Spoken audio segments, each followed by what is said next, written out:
Assalamualaikum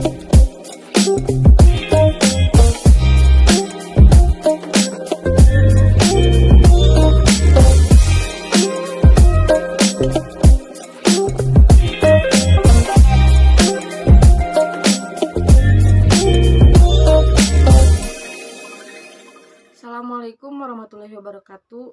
Perkenalkan, nama saya Teli Susanti, NPM 1001012171811. Program Studi Hukum Ekonomi Syariah, Fakultas Syariah Universitas Islam Bandung. Dalam seminar ini, saya akan mempresentasikan hasil penelitian saya yang berjudul Analisis Model Penerapan Wakaf Saham Syariah pada PT Emisi Sekuritas Bandung. Agar tidak memakan waktu lebih banyak, kita langsung membahas kepada pendahuluan atau latar belakang terlebih dahulu.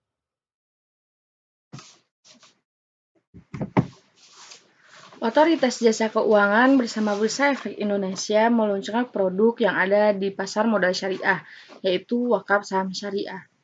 Potensi ini yang digarap oleh PT MNC Sekuritas Bandung untuk meluncurkan program wakaf yang diresmikan pada tanggal 18 Mei 2019. PT MNC Sekuritas berperan sebagai penerima dan perantara wakaf saham tersebut. Namun, Bursa Efek Indonesia menyediakan dua model dalam berwakaf saham, yakni untuk model yang pertama, wakaf yang bersumber dari keuntungan investor. Untuk wakaf saham model 1 berasal dari bagian persenan atau keuntungan investor saham syariah. Yang artinya, wakaf pada model ini bersumber dari keuntungan saham yang telah dikelola oleh investor. Keuntungan yang dipotong akan diserahkan kepada lembaga pengelola wakaf, yang nantinya lembaga pengelola wakaf akan mengkonversi keuntungan tersebut menjadi aset produktif atau langsung dikonversi menjadi aset sosial. Untuk model yang kedua, yaitu sumber wakaf berasal dari saham syariah yang dibeli oleh investor. Sedangkan keuntungan berasal dari pengelolaan saham syariah oleh pengelola investor, lalu akan disetorkan ke lembaga pengelola wakaf, yakni Badan Wakaf Indonesia. Dalam permasalahan ini yaitu bagaimana pengelolaan wakaf saham ketika objek wakaf saham mengalami penurunan nilai harga, tidak menghasilkan manfaat, dan ketika objek wakaf saham keluar dari daftar efek syariah. Lalu, model mana yang diterapkan oleh PT Emisi Sekuritas Bandung? Untuk metode penelitian yang saya gunakan yaitu metode kualitatif, yang dimana metode kualitatif merupakan suatu prosedur penelitian yang menggunakan data deskriptif berupa kata-kata tertulis ataupun lisan. Untuk sumber data yang saya gunakan, sumber data primer dan sekunder. Data primer merupakan data yang diperoleh langsung dari lapangan, yaitu dokumen dan data hasil wawancara dengan pihak PT Emisi Sekuritas Bandung. Untuk data sekunder itu sendiri merupakan data-data yang diperoleh dari berbagai literatur, baik dalam bentuk buku, kitab hadis ibadah, internet, jurnal, artikel-artikel terkait masalah penelitian. Untuk teknik pengumpulan data yang saya gunakan, saya menggunakan 4 cara, yaitu dengan cara wawancara, dokumentasi, observasi, dan studi literatur. Untuk hasil pembahasan, pengelolaan wakaf saham di PT Emisi Sekuritas Bandung.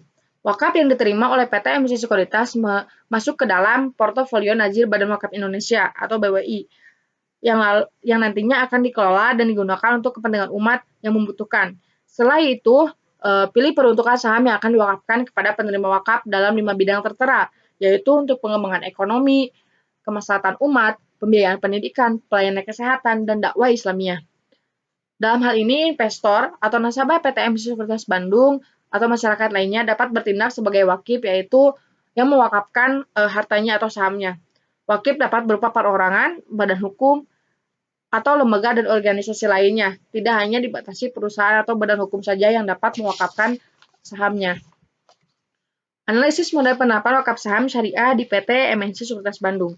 PT MNC Sekuritas menggunakan model yang ini, yang dimana wakif atau pewakaf mewakafkan hartanya atau sahamnya kepada PT MNC Sekuritas.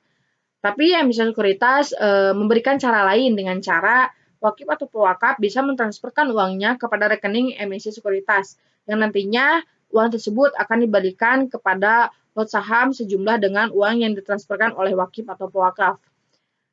Setelah dikelola sahamnya di PT Emisi Sekuritas yang nantinya akan disetorkan kepada Nazir, yaitu Badan Wakaf Indonesia. Oleh Badan Wakaf Indonesia juga akan dikelola dan disalurkan kepada penerima wakaf, yaitu untuk pemberdayaan ekonomi, kemaslahatan umat, pembiayaan pendidikan, pelayanan kesehatan, dan dakwah Islamiyah. Jika saham mengalami penurunan, maka Najir akan menunggu hingga harga saham kembali naik. Setelah nilai harga naik, Najir bisa mengganti sahamnya. Najir akan menjual dan mengganti dengan saham syariah yang nilainya sama. Lalu jika emiten keluar dari daftar efek syariah, maka akan ada pemberitahuan dari Bursa Efek Indonesia kepada PT MC Sekuritas secara langsung dan terbuka. Lalu akan diteruskan kepada Najir untuk ditindaklanjut.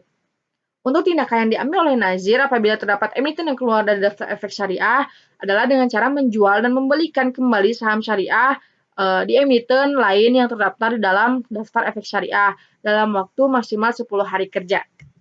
Kesimpulannya yaitu untuk model pertama di Bursa Efek Indonesia bagi PT MC Sekuritas Bandung, model itu adalah model wakaf uang, bukan model wakaf saham. Terima kasih atas presentasinya. Mohon maaf bila ada kesalahan. Wabillahi taufiq wal hidayah. Wassalamualaikum warahmatullahi wabarakatuh.